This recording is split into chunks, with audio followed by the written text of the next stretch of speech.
Greetings, brothers and sisters from the interwebs, internets, world wide webs, wherever the hell you're tuning in from. This is Scott and Sarah with the Crescive method. Hello. Today we are back with another basics. And hopefully last week we gave you some opportunities to kind of revise your why or connect with your why or find out if you even have a why. I would hope you have a why. But a why is not worth much if you don't have a how. So today we're going to try and touch base with some of the how aspects of what we're doing here today. So, I've said many times on this show that I come from a racing background. I come from a sports background. Growing up, it was my job as the youngest to take tire temperatures at 3 locations across each tire, and then we would make radical changes to the car and aggregate that data, make sense of it. And we won a lot of track championships and we won a lot of shit growing up. The same thing kind of happened with sports. We went to a hitting coach, we went to our pitching coach, we went to our normal practice. And so my entire lifetime has been seeking out professional advice, reviewing what it is we're doing, looking at film of ourselves. A lot of times we would videotape the races and we would rewatch those races. We would videotape our batting practice and we would rewatch that and we would refine, rediscover opportunities for growth and enhancement, and essentially just take measurement points along the way of our process so that we could continue to refine and improve. And it's our general belief, based on our position in the agricultural community, seeing the insides of the largest farms and the smallest farms, some of the most advanced farms. We got a pretty good pulse on what's going to make it into this coming future. Wouldn't you say, Sarah? Yes, I would. Yes, we do. Sarah does a lot of those analytics. And there was a couple phone calls I've had since the last episode that made me really think about what I wanted to say today. And I guess we can just kind of jump right into the mentality and mindset between how you go about your cultivation experience. So it's really common that people will call us and be concerned about a pathogen, be concerned about powdery mildew, be concerned about bugs. And the farmer seems to be oftentimes overly focused on naming, labeling, identifying the fungal pathogen, really clearly defining the pest. And when we try to steer the cultivator or farmer into the mindset of where the solutions are and away from the problems, a lot of times the farmers can't go with us on that journey. Yeah, that's conventional training, right? Mm-hmm. So that's the same thing with medicine, is we're so concerned with the disease itself that we dive deep into the disease, and whatever you focus on, you get more of. So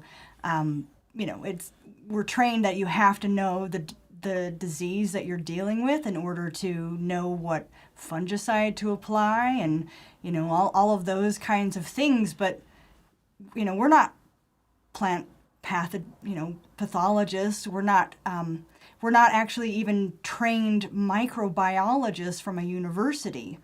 All we are is citizen scientists taking the data and science from some soil luminaries in our field and putting it together and shining a light on the fact that you don't need to know which disease. You only need to know that the disease shows up when there is an imbalance in the system. That imbalance can come from nutrition, it can come from microbes, it can come from other sources with terrain management, but disease shows up when we have imbalance in the system. And if we change the terrain, we change the parameters of which that disease can operate, right?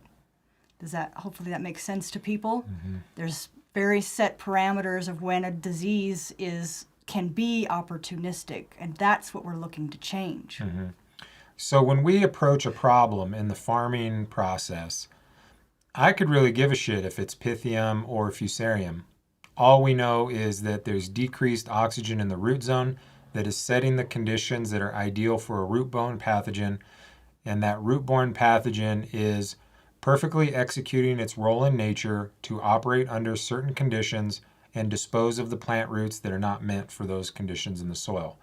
I don't care if it's fusarium. I don't care if it's rhizoctonia. I don't care if it's pythium. I don't care what it is. If you zoom back 1,000 feet, you can kind of be more simple in your concepts. And for me, that was just a kind of a survival mechanism on how to even deal with some of this complications. And so I kind of zoomed it back into more granular um, uh, conditions, I guess you could say. So if there's a root-borne pathogen or if there's a root zone pathogen, you clearly are operating in lower oxygen conditions, and we can just ask ourselves simple questions. What is leading to decreased oxygen in the root zone? What is it we're doing? Are we overwatering? Is there something suffocating the soil? Are we overfeeding, which causes a stimulation of soil organisms to the point that it causes a collapsing of soil organism communities, which ultimately will lead to decreased oxygen conditions in the soil? Is there a pest problem? I don't care if it's an aphid or a spider mite. To me, that is a pest that is inserting their mouth parts into the leaves to suck out fragmented components of plant cells. So if any pest is poking a hole into a leaf and sucking out juice, you know that there are incomplete proteins in that plant, typically from an imbalance of mineral nutrition. Also can be created by undesirable biological conditions in the soil that are leading to decreased oxygen in the root zone. Leading to the wrong forms of nutrients being fed to your plants, right? Being inundated around your plants. So, which leads to, again, very simplistically, the imbalance in nutrition, whether it's through form of nutrition or the excess or deficit that's going on in the soil. Yeah. So one of the ways that we guide farmers out of problems into success is taking a granular 30,000-foot view of the current context of the cultivation space. So again, coming from a racing family where my job was to take tire temperatures all day and turn that into a chart, when we run into farmers that don't want to do any data, that's just crazy to me. Like my entire life has been driven by looking at certain data points, making corrections, and winning all the things. We won a lot of shit growing up. And so when we get to this point in agriculture, specifically in cannabis, well, equally as problematic in any farming environment, really, right? So cannabis is on the verge because the market is somewhat collapsing for a lot of people. In agriculture, it's collapsing because the goddamn climate is collapsing. So we have farmers at different ends of the spectrum with different obstacles that ultimately are in a no fumbles situation. You have got to make this work from a human survivability aspect, for a business survivability aspect, for a soil health survivability aspect. And in my professional opinion, you have got to do some basic foundational testing and analytics of your cultivation space. Now, that can be as simple as taking a red dot infrared thermometer and measuring leaf surface temperature. You don't need thousands of dollars of equipment, but you should at least be trying to take functional measurement of your cultivation space, writing down that data, and trying to associate it with other things that are going on. Quantities of rain, ambient air temperature. One of the things I do when I go to a commercial farm is measure ambient air temperature and take leaf surface temperatures across the entire space. To the stress of the space. Just doing that can give you a bullseye of where the problems are. And so we're kind of in an era where farmers look at everything as exactly the same. So if we see a spider mite on a plant in, the left corner, we assume all plants have spider mites and we spray all plants with pesticides. That one action starts to create a downhill trajectory for the plants that weren't actually under that much stress from the spider mites. So simply taking a temperature gun and measuring the difference between leaf surface temperatures and the ambient air temperatures will tell you if your plants are stressed or not. If the leaf surface temperature is at or below ambient air temperature, then your plants are likely not that stressed from environmental conditions. But most of the pest problems are rooted in focused areas of stress that are usually driven by environmental factors. So, Biology. yeah, which then you want to explain what happens to biology? Yeah. So if we have a stressful hot zone, what happens in an indoor growing environment to soil communities? Well, the plant, if the plant is under stress, right, it's not able to capture that sunlight energy, turn it into foods and bank it in the soil and feed that soil food web, right? Feed those microbes in the soil. So now it's going into in a stress mode, hold on to everything, don't feed, use what limited resources you now have to just manage the stress. So then you go into kind of a depletion mode where energy out is more than energy in, right? We're trying to manage that stress in that type of a scenario. And I would say just to mention in the comments, the gentleman from Mexico, remember that this is a change in paradigm. This is a change in thinking. Don't expect that anybody from an older conventional mindset is going to follow you in logic. And it is, to us, this is very logical, and to any biological being, how did we survive this long without chemicals?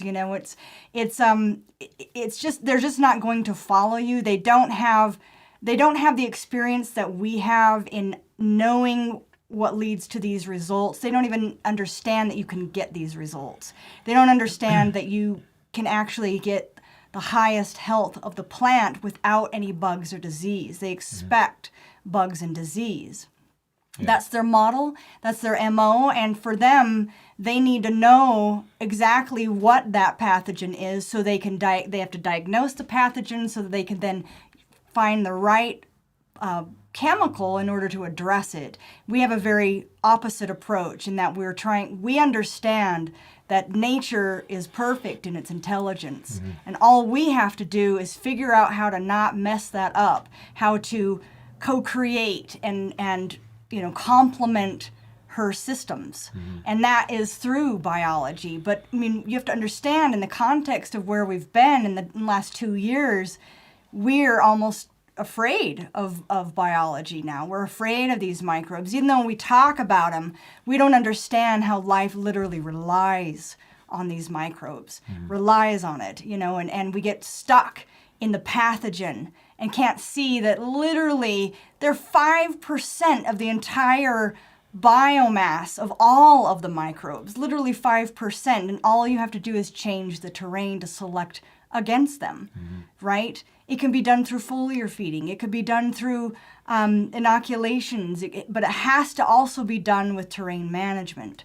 So anyway, just saying, they're not going to come with you, and that's okay. That's okay. We'll be the new generation that teaches. And we sound absolutely insane to that world. So, growing up, one of my friend's dads was a university professor for the University of California at Riverside, and he worked for the USDA. When we were in junior high, he figured out a strategy for dealing with plant health problems in Mexico with citrus, and he made a tremendous impact. And what was interesting is, as we grew up and as I got older and older and into farming, I saw the orange trees around where I grew up, based on a lot in part to the direction of my one of my best friend's dads.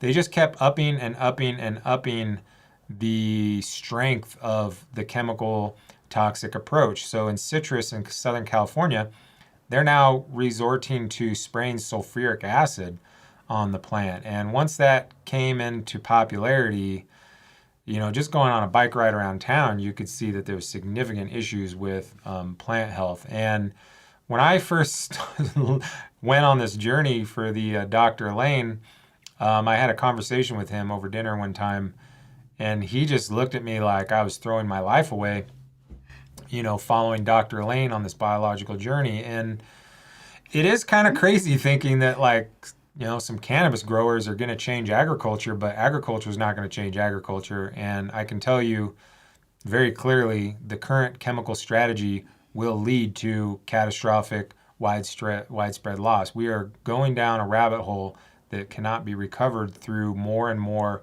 aggressive means of chemical. The only way we're going to get out of this is by figuring out functional use of natural systems in the commercial cultivation space. So to anybody, and I come from Southern California, a lot of Latin American, Hispanic, Mexican, all that, they love them some chemicals. And that's going to be real tough convincing a lot of Latin America that chemicals are not the way. They love spraying. Well, and So we get gonna be caught in hard. the mire of, well, we've got different plagues, we've got different diseases, they're different over there. Our biology is different. No, it's not. Terrain is terrain, and you manage it the same. You manage it for oxygen, you manage it for beneficial microbes, and you manage it for nutritional competency, nutritional complements to an already intelligent system. That's what we do. That has to be the way that we get out of this, right? And we, we can't change the system doing the same thing over and over and over again. And how we get past that ignorance barrier is you do it. You show it. You do it and you show it. And it's just, that's how you do it. And then they go, oh, evidence is the data. Evidence and data speaks for itself, and you don't have to say a word. You don't have to say anything at all. You just say, look, this is what we did. This is how we achieved that. And that's what we've been doing. Of course, we're talking about it too, but you just have to do it. You just have to be one of those people that shows up and does the work and shows that it's possible. And that's what we talk about with that 4-minute mile, putting that stake in the ground in the collective consciousness that it can be done. There is another way, a better way. And how we deal with that is we move the emotions to the data point. So we take data of our process. So, one of the most valuable things that's been contributed to the agricultural community is the ability to take a basic microscope and quantify soil organisms to define the presence and pressure of disease. And I don't want to say any, but I would say most of the people that have gone through Dr. Elaine's classes come out with the ability to use a basic microscope to clearly define how close you are to disaster or how close you are to perfect health. And that's the first thing that we do. We're always going to come from a biological mindset. We do other activities because it's needed, but we always base all decisions on what the microscope is telling us, because your plant is a biological organism. And if you can quantify bacteria and fungi and whatnot, which are also biological organisms, if they start to go down in population, at some point, your plant health will go down as well. And so we steer farms every day right out of pests and pathogens and problems by making slight corrections that will affect the organism communities in the soil and lead them to healthier and healthier ranges. So that's how we do it. That is essential from our standpoint. They're our benchmark. This stage in agriculture, you can't just rely on biology, maybe in the 1990s or something, but at this stage, most farms are so catastrophically damaged from a mineral chemistry point. You also have to take a very assertive and aggressive approach to correcting and balancing mineral chemistry along with the biology. So how we do that is we do soil tests. I prefer to use the Malic 3 test. Logan Labs has always been good for us. There's a couple other labs that do the Malic 3 test.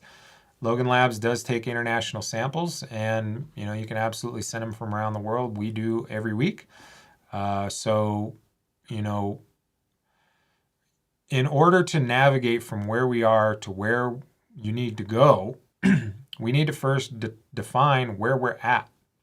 And you're not going to be able to determine very clearly anyways if what you're doing as a corrective action is actually leading to a beneficial result unless you are taking quantifiable data points.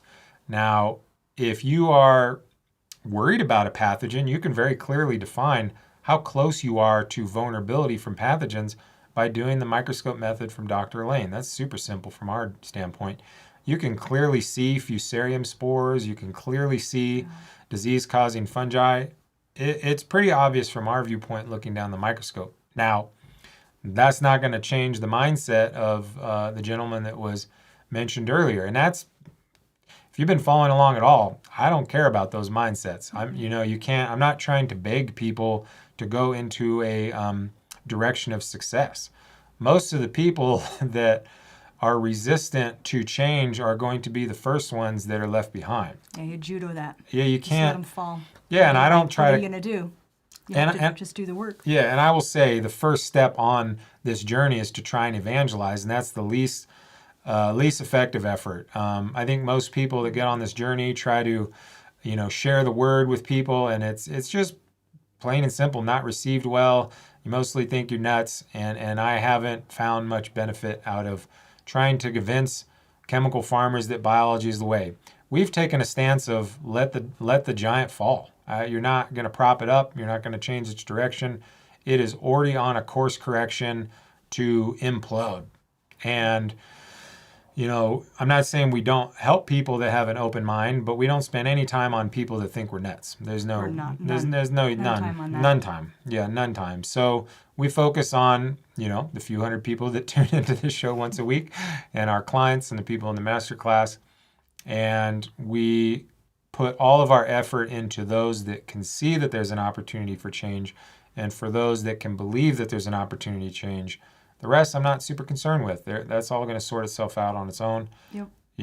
And yeah, and this is what it is. What are we really. all doing this for anyway? Right. If it's, we need to seriously take a look at why are we even chasing this, right? Yeah. It comes down to life vitality, that life force. That's what sustains us. And when you don't have a house that can hold that life force because you're minerally depleted and you're full of toxins, that's a big problem. That's a big problem. Then we start to break down, our children start to break down, our families start to break down, and then what? Where do we go from there? There's nothing you can build on with that trajectory. So, when we're in this endeavor and we're talking about our why is that life force. That's us. That's the essence of life all around us, and we are part of that. And we can't. There's no way we can separate ourselves from that story, from this environment that we're in. And so the only thing we really can do, the intelligent thing to do, is align with that intelligence within us and around us. I don't know that, tell them to piss off and garden naked. I think everybody should garden naked. I think you should spend as much time as you can, any opportunity you can, to just be as natural as possible. But, it's just that intelligence needs to be honored, and to think that man can create something better than and outsmart nature, so that nature then has to become dependent on us. Like, that is not sustainable. That is entropic in nature. So we lose energy when we do that. Nature is naturally syntropic, where it's gaining energy. It naturally is wanting to move in the direction of, this direction, I guess. Positive energy. It's moving towards evolution, right? It's moving towards energy in the system. That is what is regenerative. That is what is sustainable. Mm-hmm. And anything other than that at this point in the critical tipping point of history is not going to make it. It's just not. And we have to take a hard look at that and do a big turnabout about the way that we're operating in this world. And that starts with our perspective and the way that we think about our world and how we operate in it. Do we really have to spray?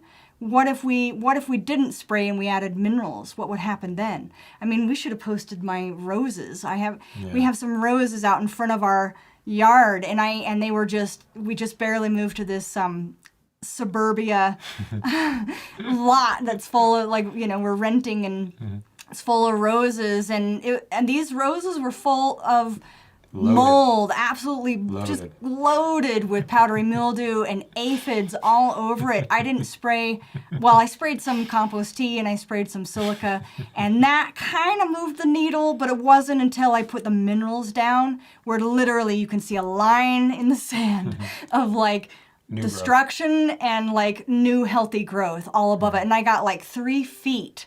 Almost 3 feet of new growth and new flower buds and everything. I didn't spray one nasty chemical that oxidizes anything or ties up anything or gets into our water supply, any of that. I just did microbes and minerals, and it literally grew right out of it. And it feels like magic. It feels like magic because we haven't seen it. But that's what we're trying to get across to people, is that just try it. Try balancing your minerals, try balancing your microbes, and see what happens.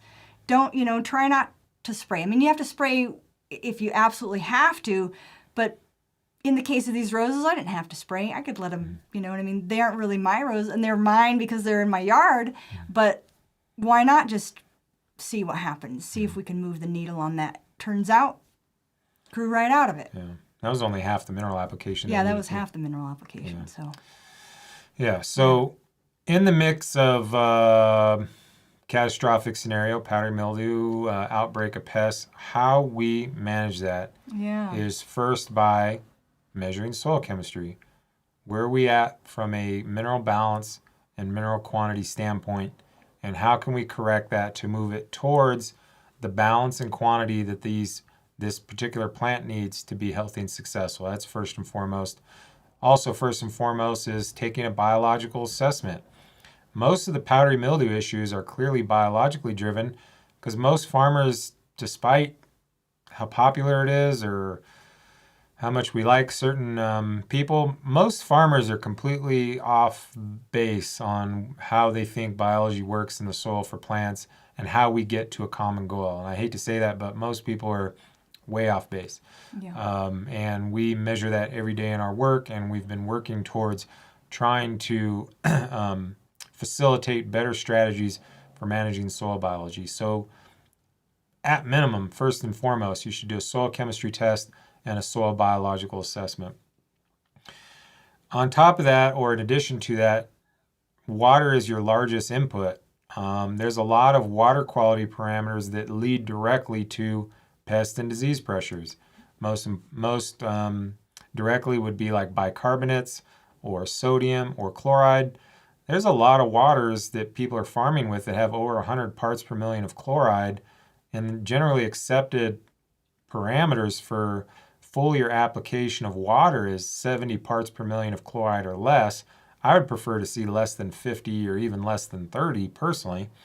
But it's really common that a farm brings us on for a pest problem.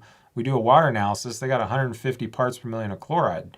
Well, if you have a pest problem because your water is loaded with chloride, and then you put a pest control product into that water and spray it on the plant, you're very clearly, from my viewpoint, making it worse.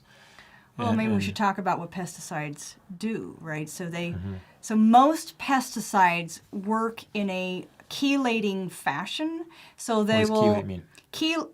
Chelating is like when you have a carbon chain molecule that bonds to and takes away the minerals in the soil, right? And it can be a soft bond or it can be a very strong bond. And these pesticides have a very strong bond, and so they will literally rip the like zinc and iron out of the soil, out of free availability, and tie it up in their molecules. So that's one way, or it can oxidize the form of the trace mineral. Typically, they're targeted to trace minerals, or it can kill off the beneficial biology that would be in the soil that would maintain those forms of nutrients in a reduced form, and instead they kill off that biology, leaving only the non-beneficials that do the oxidizing work for them. So it's a chain of events that when you use a pesticide really causes a cascade of maintaining your need for further pesticides, because it will decimate the pests in the beginning, or the disease in the beginning, but through that mode of action, by creating a further imbalance, it then pushes you into more and more disease and pests. That imbalance is a limitation in the plant. The plant has to do something with it to try to get back into balance, and then it'll just bleed into the soil any extra nutrients and cause further havoc. So these are just some ways that the reason why that's the last resort that we do. We try to fix the cause, because almost always you can walk right out of it and you don't have to even do any reset. And when we do have to use something to reset, it is the least toxic, least harmful that we possibly can, while still getting the effect we need.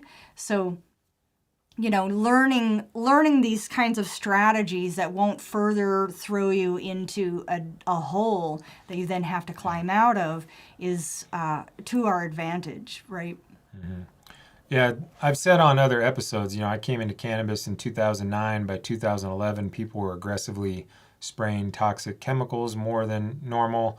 And I don't know, around 2012 to 2016 somewhere, started this trend of IPM, these regular applications of pesticides, which to me is pretty crazy, but that's what most people do. And once you start on that hamster wheel, good luck getting off. We see that trend go ahead. No, you finish.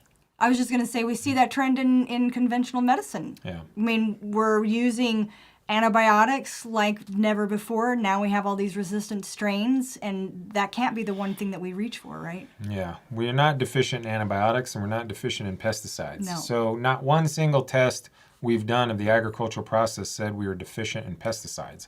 So we need to look at what those relationships are. So just generally speaking, most farmers are way too high in nitrogen, way too low on calcium, and they're mostly missing trace minerals. The funny part about coming from hydroponics and moving into this living soil realm is when we work with a hydroponics farmer, they don't even know that there's trace minerals in their base mix. They don't know what the ratios are.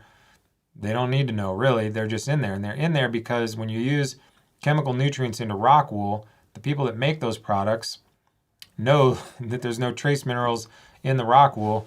And if they're not there, the plants will die. So hydroponic people tend to inherit at least reasonable levels of trace minerals in somewhat appropriate quantities to have half-ass decent plant growth, because there's nothing else to carry the weight. Sometimes it's in completely inert media that these nutrients need to be run to. And then when you move to the living soil world, most people don't take any proactive approach for trace minerals. And there's some fairly loud voices in the industry that have people convinced that all these trace minerals come from rock dust, and that is the most incorrect thing I've ever seen in this entire industry. So if you're relying on trace minerals to be supplied to your plant with just rock dust, you're going to always battle pests, and you're probably going to need to buy some of those pest control products that the same people are selling. So kind of look for those similarities would be my first guess, or my first suggestion. But you have to manage the balance between these major and minor elements. We do it through water chemistry analysis. We do it through analysis of our feed recipes, so the nutrients that we apply to the soil, whether that's hydroponics or living soil. We take the same test, we send it into the same lab, and we aim for slightly different targets, but the concepts are the same. So most farmers are using more nitrogen than calcium. That's a pretty guaranteed way to get spider mites. It's also a pretty guaranteed way to get powdery mildew. People are also running significantly more potassium than calcium, and in the vegetative stage, that's a good way to make powdery mildew pressure and mite pressure. So taking some level of analysis of your process will allow you to determine where you're at, and will help you determine a path out of that problems. And like I said, the spraying pesticides all the time is not really something we would really advise. Now, having said that, I'm not advocating just stopping it if you're doing that, because that's going to lead to a bigger problem. Because if you're spraying pesticides 1, 2, 3 times a week, or fungicides 1, 2, 3 times a week, then there's something underlying that's driving that pest pressure, and we need to address that as we slowly start to reduce the applications of non-beneficial compounds. So, things that kill bugs are not beneficial to your plant typically. I guess I don't know. I've seen one yet that is. I can't think of one. So we'll make a blanket statement that none of them are beneficial to your plant. Yeah. And they range from pretty toxic to mildly toxic to just irritating. I guess they won't move you out of a disease state into health. Right. We'll say that. So expand on that a little bit. I think that's an important concept. It is an important concept because, I think especially these days, we forget that we should be healthy. Our plants should be healthy, right? So, and what does that mean, right? What we're talking about there is a level of health that the plant can produce its own immune compounds and be what we call autonomously healthy. Mm-hmm. So if the plant can have more energy coming in than going out because it has what it needs, it's got the biology, it's got the nutrition available to it, it can express that level of health that's in its genetic potential to do so. So when we start to fall from that, when we start to see pest and disease show up, we know we are now not. We are out of that healthy zone, right? We are in a level of pre-disease or disease. And we have to start addressing what's causing that. And the cause is not going to be a deficit in pesticides. The cause is going to be a deficit in what that plant evolved with. Whatever the microbes are, whatever nutrients in our unnatural systems that we're forcing this plant to grow in. We have to start addressing these causes and think greater than the problem itself. Think about the fact that we know, do you know that there is intelligence in this plant? Do we know that there's intelligence in these microbes? They have 250 genes to every one of ours. We only have like 20,000 genes. I loved that about the Genome Project. We find out that we have the amount of genes as a fruit fly, less than like these microbes collectively. This is ridiculous, so where is the intelligence, we just have to... It's in the fruit fly, man. It's in the fruit fly. Well, it begs the question, where is the intelligence? Where do we think that there is intelligence there? Or are we the ones that have to be in control of all this? How did we even get to this point in evolution? If it weren't for all these man-made things that we're so conditioned to believe we have to rely on. Yeah. Yeah. So we've got a question about a farmer that's on the journey. So this farmer has started doing biological assessment of his soils, and he's seen some elevated ciliate numbers. Do you want to kind of talk about what that means and what that does to plant growth? So elevated ciliate numbers means, right? Well, let's define a ciliate first. Ciliate is a facultative anaerobe organism. So if we start seeing them in numbers that are creeping up in high numbers, right, there'll be a threshold, and it'll be on your bioassay form. That threshold tells us we are creeping into low oxygen in the soil. So low oxygen can come from a couple of different things. First and foremost, you don't have biology there creating that pore structure, so you don't have fungi creating the pore space in the soil and allowing that soil to breathe. That's one way. We can collapse any soil structure that we may have due to the way that we manage the terrain. So we can overfeed, overstimulate these organisms, causing a bloom in bacteria. That bloom in that all those bacteria reproducing. That's what I mean by bloom. All those bacteria reproducing uses up oxygen, right? So that can tank our oxygen numbers in the soil. That starts selecting against any beneficial fungi that were in the soil, creating that pore space. And that's another way to drop the oxygen level in the soil and bring up our ciliates in numbers. I think he's going to watch. play a Trying video to. here. I'm trying to do this live. Okay, so what are we seeing here? Oh, there we go. There you go, Yeah, right there. right So there. this little guy right there, this is 100x total magnification. This is a ciliate. So see how he drives around like a race car, nice and smooth, turns on a dime like that, no staccato in his movement. That's a ciliate. Let's watch it again. Yeah. Look at the lower. There we go, right there. Now it's in the middle. Yeah. So overfeeding, overwatering will obviously drop the amount of oxygen that's available in our soils, and that can cause low oxygenation in our soil. So if you're outdoor and you're getting a big rainstorm like a lot of us are getting right now, or at least we are, that's going to drop your soil temporarily, or drop your oxygen in your soil temporarily, right? So these guys will come out to play and start doing nutrient cycling. What happens when these guys come out and do nutrient cycling is all of your nitrogen, just in the bloom in bacteria, in the change in terrain, changes the form of nitrogen in your soil. So your nitrogen that would have been there in an ammonium form with any nutrient cycling or pH below 7, that form of nitrogen starts to shift to select for nitrate in the system. So now ammonium, NH4, gets converted over into nitrate due to a pH above 7, and that pH is driven by the number of bacteria in the soil because they produce alkaline glues. And if you have a lot of them in the soil because you've overfed, or we're waking up the wrong organisms somehow, then we're putting on too much nitrogen. That stimulates our bacteria to bloom like that. That will shift your form of nitrogen into nitrate.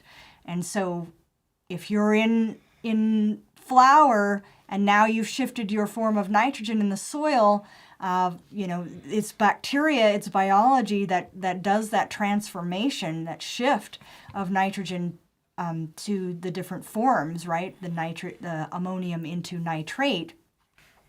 Now you've got a whopping dose of nitrate in the soil and that's being fed into your plant when it should be getting ammonium in this particular portion of your harvest cycle, right? You're in flower, you're in fruit fill, something like that.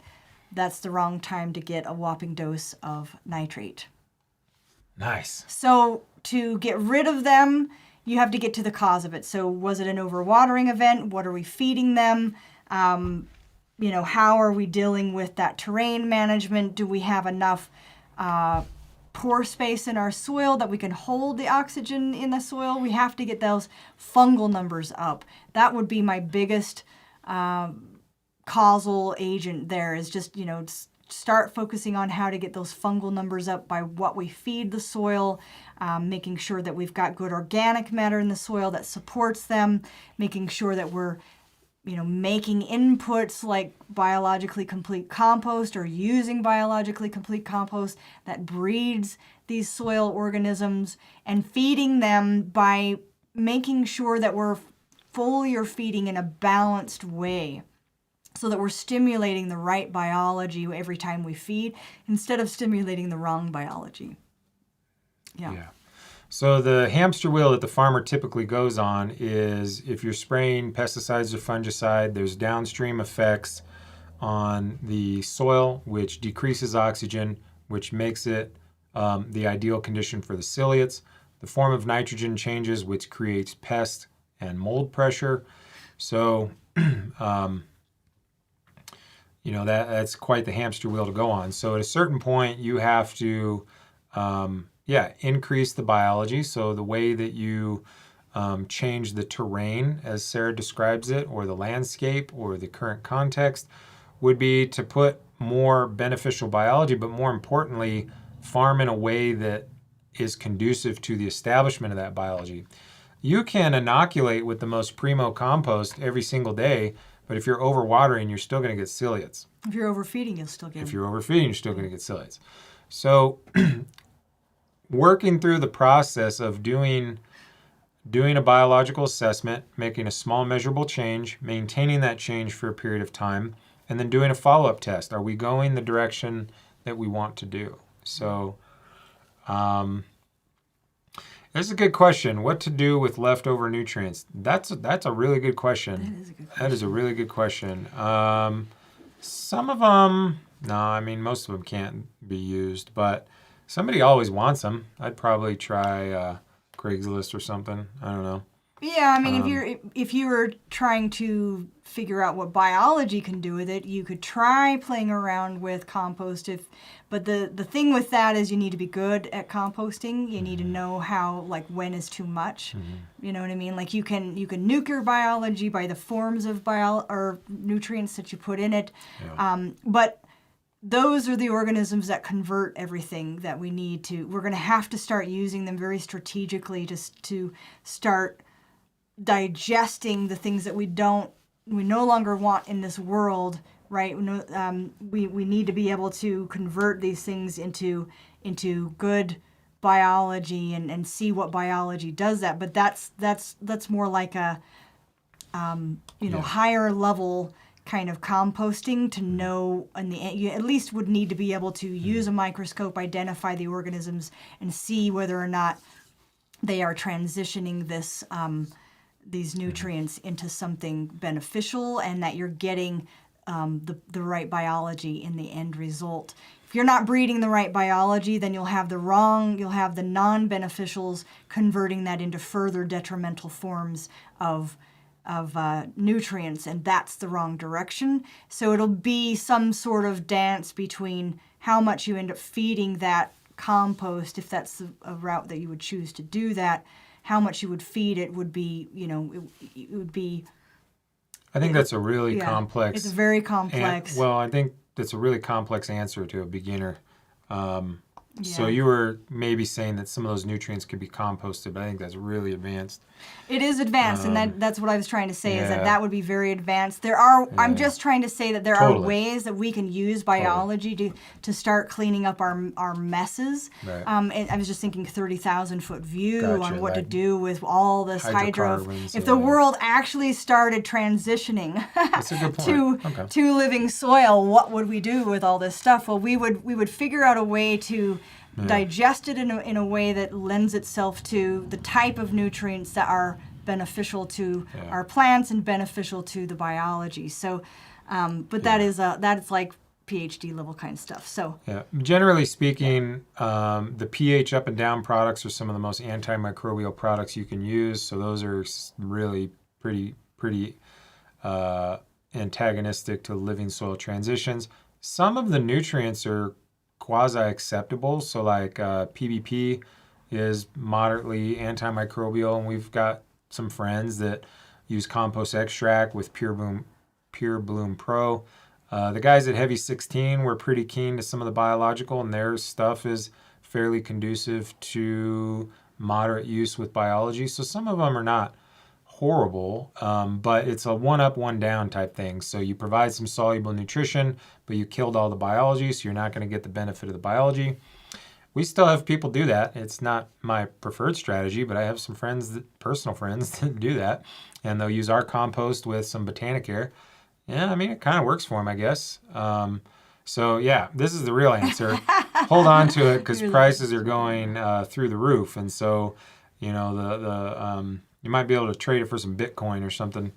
But yeah, we have some international clients, and bag of fertilizers. Some of the bags of fertilizers are $1,000 now.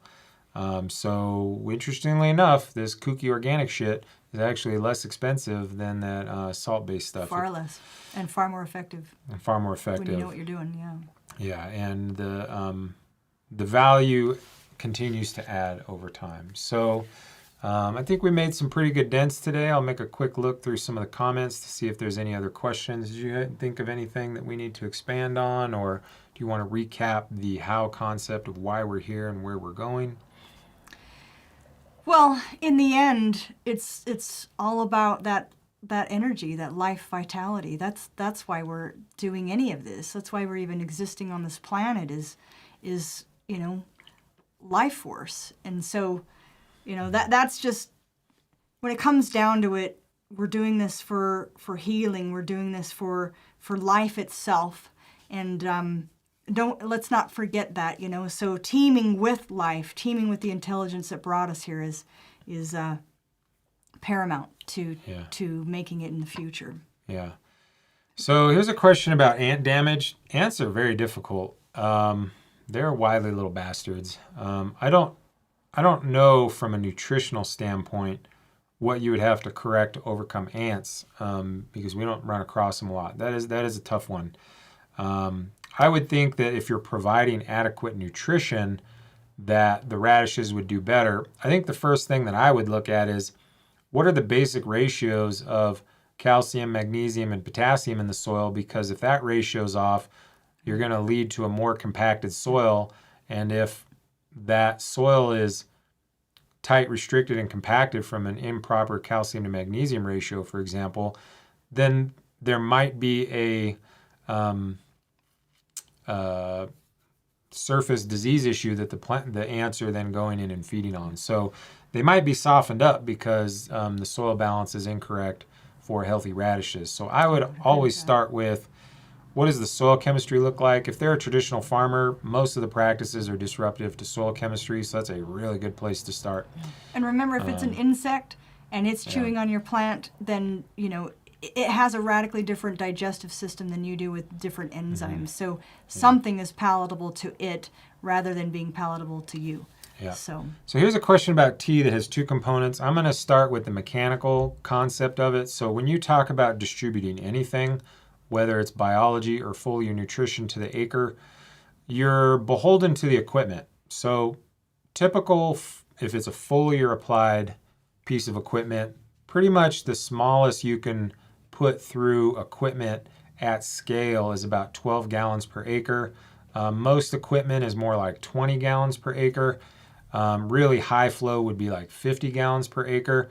The most common rates we see with equipment and tip sizing and all that stuff and speed of travel across whatever, all that leads to a gallon per acre application rate, which would be most common is 12 and 20, honestly. So the first part is, what equipment do you have and how functionally can you distribute it? That's the first question. So if you're doing an extract, you're not spraying it, so the flow rate is typically way higher, simply because you're hosing it out, not misting it on. So the first component is, what's your equipment capable of? Now, if the biological component is appropriate, you could probably get by on 10 gallons per acre if your equipment was conducive to that. But there's another component of this, which is what, Sarah? I mean, it's twofold. What's the biology that's, what is the amount of biology that's in the soil currently? Yeah. How fast are we trying to change that? And what's the amount of biology that's actually in the extract itself? Yeah. Or tea. So, or tea. So those things will determine what your application rates really need to be. And then that also in context with, what does the plant need, right? So what does the soil currently have? What does the plant that's growing in it actually need? And how fast are we going to want to change that? And what amount of biology do we actually have in this extract? Is it low enough that we need to double our application rates? Is it is it a plant that has a need for a really high fungal populations that and we've got an extract with a certain threshold of fungal biomass? Maybe you need to up the volume of the extract. So there's just a lot of variables that go into what that answer would need to be. Yeah. So using our compost that has adequate organisms in the application rates that we talk about, extract is far higher application rate than tea simply because of what you're trying to accomplish. So in the context of greenhouse crops and cannabis, we tend to use more like 50 gallons per 1,000 square feet if it's full of pots, beds, or market garden rows, because we're really trying to soak the extract in. Mm-hmm. You can stretch 1 to 2 gallons per 1,000 square feet in a greenhouse setting and properly cover the foliage of the plants in that building. So, and again, it depends on your equipment, the tips that you use. So the smallest spray tip that still allows tea to flow through without clogging and driving everybody absolutely nuts is right around 0.3 to 0.5 gallons per minute on a tip rating. And so that ends up being, 1 to 2 gallons per 1,000 square feet, essentially. So, but the driving factor is going to be, if you go to the store and buy bagged compost and make an extract, the answer is infinity gallons per acre, because you're not going to reach the goal. So the answer is don't put it on, because it'll just be bacteria, and you already got a ton of bacteria. You don't need more of those. Yeah. So I just realized that is produce in this. I thought this was like that's hilarious. I just realized that that's tomatoes in the icon. I always looked at it as like a something else. I don't know, like a cartoon head or something. That's funny. We've got stuff bigger on the screens here now, so I can see myself a little better. So we're getting old, man. We're getting old. What are we, like 60, 65 now? I don't know. Life on the road will age your ass. So yes. We're starting to wander, and I think did we do it, Sarah? I think we did it. I think we did it. It's been an hour. It's been about an hour. That's when my attention starts to really usually fade. So just to recap again, if you haven't heard it, you heard it already. Know why you're doing something, and know how you can move from point A to point B. And don't let anybody deter you. Yeah, just ignore the haters. Just do it. Show them that it can be done. Yeah. And do it, and put that stake in the ground. At minimum, don't let a small mind dissuade your large mind that can think in a bigger. At least let people be stuck. A lot of humans are going to struggle with the transition into what's required for abundance into the new era, I guess you could say, or whatever. And it's not. And a closed mind is not going to lead the way. So. And I would say, try not to hold any not malice, but anger or any negative feelings toward people that are conditioned to that way. It's very, when it's the cornerstone rock they built their life on. Right. And so when you try to tell them that's not the way, it's like pulling that cornerstone out from under them, even though they can't see what's happening around them. Mm-hmm. That's just where they're at. Yeah. So, I try to just be like, thank you for your input. I mean, we had a case when we very first moved here where I went to the nursery with the local nursery with my sister who wanted to grow some blueberries, and the local expert there at the nursery was telling her, don't even bother. They don't grow very well here in Utah. You're going to need to put in a bunch of inputs like sulfur and all those things in order to actually get the crop to survive, and it's just not going to be worth it. It'll probably still die in the end. And I said to my sister, because she'd been using my compost and just had barely put on, or was about to put on, the minerals at that point, and so she was aware of what we do, and I said, don't worry about it. We've got you covered. Just, it's fine. It'll be fine. And he proceeded to tell me, no, that's not correct. You can't, you know what I mean? It won't work. I don't care what you're doing. You're going to need sulfur, and you're going to need all these chemicals, and yada, yada, yada. We got sulfur, fam. So I just told her, I said, look, he's not wrong in that the most people, the average home and the average soil that you're planting this high successional crop in is not naturally supported by both the microbes and the minerals that it then would have access to in the soil. So he's not wrong in that regard. He just is adamant that you can't get there any other way than through chemicals, and that's just the way that he knows how to do things. It's just, we're a different mindset, we're a different school of thought, and that's why we're doing what we do, to train people to make this more common, and that to put that stake in the ground that this is a different way of doing things, and and you can have success. And so it is going to take a whole lot of input. It's going to take changing the biology. It's going to take changing the mineral component to support that plant naturally. And so I just told her, I said, if you want these blueberries, you are going to have to do some work. You will have to change the terrain to support them. And it takes thick skin. I mean, I was ridiculed and heckled by my own peer group from day one. And somewhere around mid-2019, we started getting people less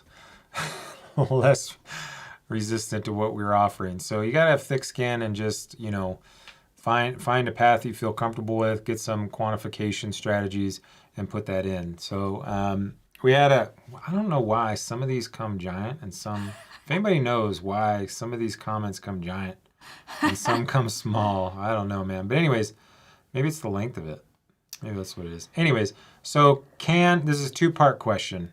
First part, do I think that salt conventional fertilizers can be used responsibility in ag? So what I can tell you is what I know, and what I can tell you is what the data says. And there are farmers at large scale, so like Arden Anderson is a big one, and they call themselves biological farmers. So they're not necessarily farming organic. They're farming in a fashion that is the least destructive to soil communities and carbon. So that means changing products. So like a lot of the phosphate sources are extremely antimicrobial and hard on soil, like monoammonium phosphate and diammonium phosphate, also known as MAP and DAP. Those are some of the worst ones you can use. So there's certain products that are just completely off the list and burn up carbon and burn up soil structure. And so those aren't used. But yeah, some of the largest farms on the planet farm biologically, meaning they're using biological inputs, they're using some organic inputs, and they're using some potassium sulfate and some other very cost-effective, we'll say less destructive salt-based conventional fertilizer. That happens all the time in ag. So I do know that happens. It's not our preferred strategy, but at certain scales, you kind of need that to do. So if you're talking about a 5,000 acre farm, good luck bringing in 800 trucks of gypsum.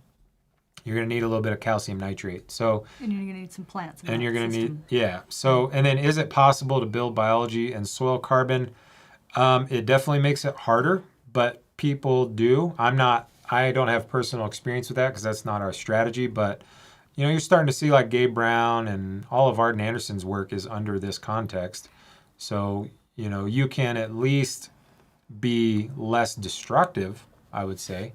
Our personal strategy is to move away from massive farms and move back to small local food in which you don't need those things. So, we took some swings at some really large scale farms, and, the mindset was the biggest obstacle. That was really unattractive to me, is showing up and just constantly being told something couldn't be done. So, we didn't pursue it very hard, to be honest. And at that scale, it gets very difficult to, Albrecht balanced a couple thousand acres or 6,000 acres. Good luck with that. That's very difficult. So it's going to take some strategy. Mm-hmm. It's going to take some strategy. And there are just some products that we would say, no, that's not, you'll never be able to do a hybrid of the two of those. Yeah. But the least, like he said on the sulfate forms, those are going to be the least destructive in that category of chemicals. Remember that it's good to remind ourselves that a lot of these conventional ag fertilizer products are byproducts of bullshit. They're byproducts of slag from from metal cleaning and all kinds of just trash that they try to pawn off on you to grow a crop. And it's just, that's we don't see that as the way forward. We are not going to be advocates of that. We do think that there does need to be a change in that mindset. But people do. It's just not where we've put our effort, and you can do it. The way you would know is some of those products, figure out, stay away from MAP and DAP. You also have to time your biology. So if you put biology on Monday, but you put the salts on Tuesday, you're going nowhere. So timing and orchestration of when you're killing things and when you're adding nutrients is super important. All that can be sorted out with microscope assessment tracking, which we've done. Yeah, if you let the microbes show you the way, then you may be able to figure it out. But So, but either way, quantify what you're doing. Whatever path you're going, take a soil chemistry test, take a biological assessment, and at minimum, take a water test. And if you need help interpreting these, you know where we are. So thanks for tuning in. This is the Crescive Method, Basics Episode 4. We'll be back next Wednesday speaking some more tomfoolery. See you there. Keep your head up. You got this. Meantime. You got this. Do something. Bye.